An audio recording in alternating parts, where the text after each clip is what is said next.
His name was Billie Doyle. He was 17 years old, and the state of Nevada killed him. 1944. The world was at war. Boys just a year or two older than Billy were dying on beaches in Normandy, in jungles in the Pacific. They were dying for something. Flags, freedom, a reason someone handed them in a recruitment office. Billy didn't get a reason. Billy got Nevada. Nevada in 1944 was a strange place to grow up. It was a state built on legal sin, gambling, divorce mills, quick money, and quicker exits. The casinos were open, the money flowed, but it didn't flow everywhere. Not to the edges. Not to the parts of town where the lights didn't reach. That's where Billy lived, on the edge. We don't know much about his childhood. That's the thing about kids like Billy. History doesn't keep careful notes on them. No one does. They move through the world quietly, unremarkably, leaving almost no trace, until they do something that makes everyone pay attention. And by then, it's too late to ask the right questions. What we know is this. He was poor. He was young. He was already tangled up in a world that had decided long before any crime, long before any courtroom, that boys like him didn't have much of a future worth protecting. The war had taken the men, the jobs, the stability. What it left behind was a lot of boys with no direction, and a lot of nights with nothing in them but bad decisions and darker hunger. Carson City, Nevada. Population, small. Ambitions, smaller. Home to the Nevada State Legislature. Home to ranches and rail lines and the quiet, grinding machinery of a state that mostly wanted to be left alone. And home to the Nevada State Prison. That's where this story ends. But we're not there yet. First, you need to know the boy. Really know him. Because in about 20 minutes you're going to watch the state decide he wasn't worth saving. And I need you to feel the weight of that. Every story has a moment, a hinge, one night where everything that came before it stops mattering, and everything after it gets decided. For Billie Doyle, that night came in 1944, and it came fast. The details of what happened are difficult, not because they're unclear, because they're not.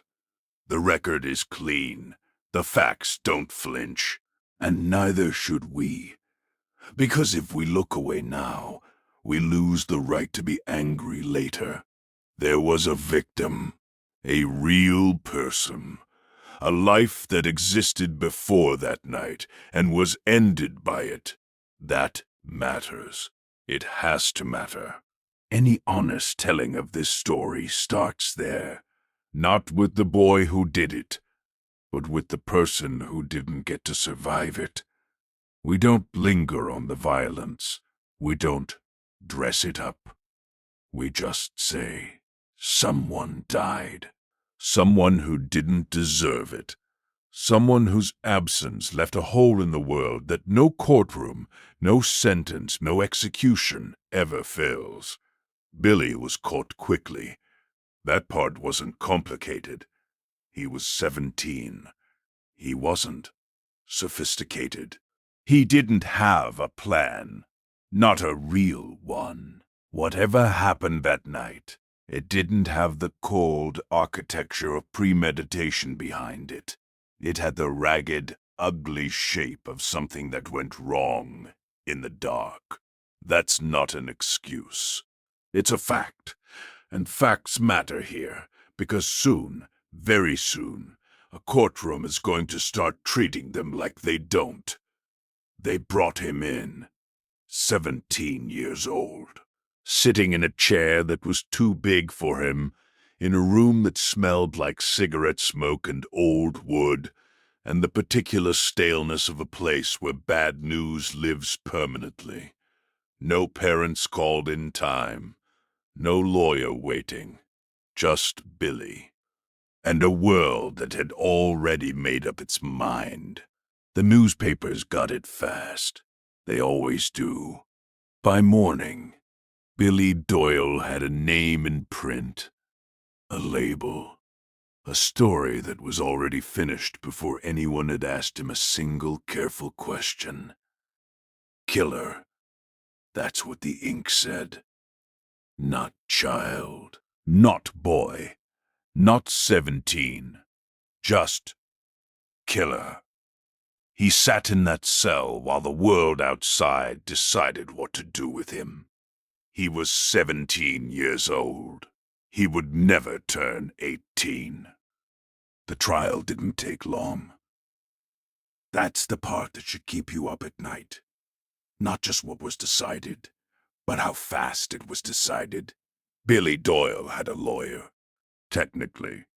But having a lawyer in 1944 and having a defense, those were two very different things. Especially if you were poor. Especially if you were already labeled. Especially if the newspaper had already told the town what you were before the first witness took the stand. The law said he deserved representation. The law didn't say that representation had to be good. Carson City was a small town. Small towns have long memories and short patience. Everyone in that courtroom already knew the shape of the verdict. You could feel it in the room. The way certainty feels when it sits in wooden benches and crosses its arms. There was no real question being asked inside those walls. There was only a procedure being completed. The prosecution built its case on the facts of the crime, and the facts were damning. No one is pretending otherwise. But here's what didn't happen inside that courtroom. No one asked about the boy's history, his home, the conditions that shaped him before that night arrived. No one put his childhood on the stand. No one called a single witness to say, "Wait, look at who he was before this. Look at what he came from." In 1944, that kind of defense didn't exist. Not for boys like Billy. The jury deliberated, and then they came back. Guilty. First-degree murder. And then came the sentence. Death. Not life. Not reform school. Not the kind of reckoning that asks whether a 17-year-old brain, still forming, still unfinished, literally still growing, can be held to the same moral standard as a fully grown man. None of that. Just death. Billie Doyle heard those words in a room full of people, and not one of them moved to stop it. The gavel came down, and just like that, a boy who hadn't lived long enough to vote, to drink legally, to sign his own contracts, had been signed off on. The law had spoken, in the language it always speaks when it's not really listening. Quickly, cleanly, and without looking back. Nevada State Prison, Carson City. The walls are stone, the floors are stone. Even the air feels like stone. Heavy, cold, permanent. The kind of cold that doesn't come from weather. It comes from the building itself, from everything the building has absorbed over the years, and refuses to let go. This is where Billie Doyle waited. That's what death row is, at its core. A waiting room with no exit. You eat. You sleep. You watch the light change in a rectangle of window too small to mean anything. You count sounds, footsteps, keys, the distant clang of a door somewhere in the building's guts. You learn to tell time by noise, because there's nothing else to tell it by. Billy was 17 when he arrived here. He would be 17 when he left. Nevada was one of the first states to adopt the gas chamber. They called it humane. More humane than hanging, they said. More dignified. A cleaner death for a modern age. The chamber was small, octagonal, sealed tight with rubber gaskets around the door to keep the hydrogen cyanide from leaking into the room where the witness stood, watching through thick glass. Witnesses, because someone always has to watch. Someone has to be able to say, yes, it happened. We were there. There were appeals. Of course there were appeals. There are always appeals. The law requires them the way a ritual requires its steps. Not because anyone expects a different outcome, but because the steps must be completed before the ending is permitted to arrive. The appeals went nowhere. The governor at the time, he had the power to commute the sentence, to say, this boy is 17 years old. Whatever he did, whatever justice demands, it does not demand this. He didn't say it. Nobody said it. What did Billy think about in those final days? We don't know. No one recorded it. No one thought to ask in a way that survived. He was 17, and he was alone in a stone room, and the machinery around him was moving. Slowly, bureaucratically, inevitably, toward a morning that had already been scheduled on a calendar somewhere. His death had an appointment. It had a date. It had a time. May 3rd, 1944. That was the date. The morning they came for him, the prison was quiet the way institutions go quiet when something is about to happen that everyone knows about and no one discusses. Staff arrived early. Procedures were followed. Forms were completed. He walked that corridor, 17 years old, sneakers on stone floor. The sound of a boy walking toward a door he could not open from the other side. They strapped him in. They sealed the door. And Nevada, the state that built its fortune on risk, on chance, on the intoxicating possibility that this time things might go differently, took no chances with Billie Doyle.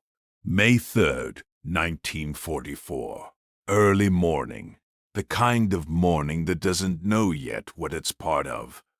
Birds, wind off the desert, the particular gray of a sky that hasn't decided between darkness and light. Inside the prison, the decision had already been made. Billie Doyle was executed by lethal gas. He was 17 years old. He did not turn 18. He did not get the chance to become anything other than what that room decided he was. A problem to be solved. A case to be closed. A line in a logbook written in the same careful handwriting as every other line. He was not the first child executed in America. Not even close.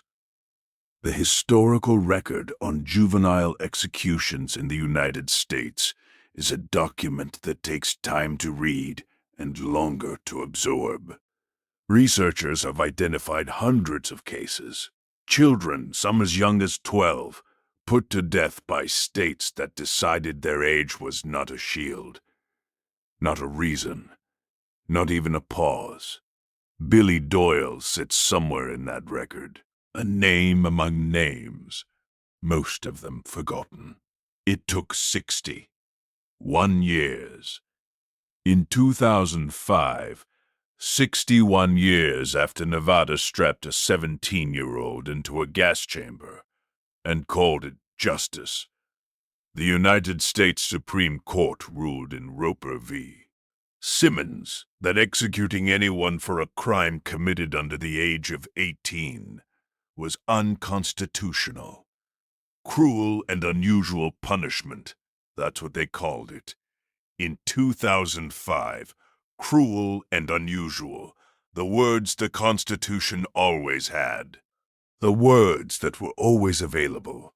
The words that came 61 years too late for Billie Doyle. Here's what I want you to sit with. Not the crime, not the verdict, not even the execution. I want you to sit with the silence after. The way Billie Doyle's name disappeared. The way a 17-year-old boy was processed through the machinery of the state, disposed of, and filed away.